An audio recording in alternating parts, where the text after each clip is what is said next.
ఇదెక్కడి కలికాలం రా స్వామి. బిడ్డలు లేరనే లోటుతో ఓ జంట రోడ్డు పక్కన పడేసిన ఓ పసికందును తెచ్చి ప్రేమగా పెంచి పెద్ద చేసే చివరికి తల్లినే మింగేసిన ఘటన దేశవ్యాప్తంగా హాట్ టాపిక్ గా మారింది. ఒడిశాలోని జగపతి జిల్లాలో మానవత్వాన్ని మంట కలిపే ఘోర ఘటన చోటు చేసుకుంది. రోడ్డు పక్కన దొరికిన పసికందును 14 ఏళ్లు ప్రేమగా పెంచారు ఓ జంట. కొన్ని రోజులకు తండ్రి చనిపోవడంతో అంతా తానై తల్లి పెంచింది. ప్రస్తుతం 8వ తరగతి చదువుతున్న ఆ అమ్మాయి తనకంటే వయసులో పెద్దవారైన 2 యువకులతో ప్రేమలో పడింది. తల్లి సంబంధాలు మంచివి కావమ్మా అని నచ్చజెప్పే ప్రయత్నం చేసింది. దీంతో బాలిక ప్రేమలో అడ్డుగా నిలుస్తుందని తల్లిని తొలగించాలనే ఉపాయం ఆలోచించింది.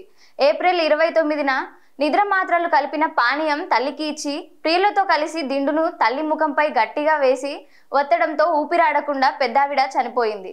మృతురాలిని ఆసుపత్రికి తరలించి గుండె సమస్యతో చనిపోయిందని అందరినీ నమ్మించే ప్రయత్నం చేశారు. అయితే తర్వాత బాలిక ఫోన్లో హత్యకు సంబంధించిన చాట్లు, ఆభరణాలు, డబ్బుల గురించి ఆధారాలు లభించడంతో విషయం బయటపడింది. మృతురాలి సోదరుడు పోలీసులకు ఫిర్యాదు చేయడంతో ముగ్గురిని అరెస్ట్ చేశారు.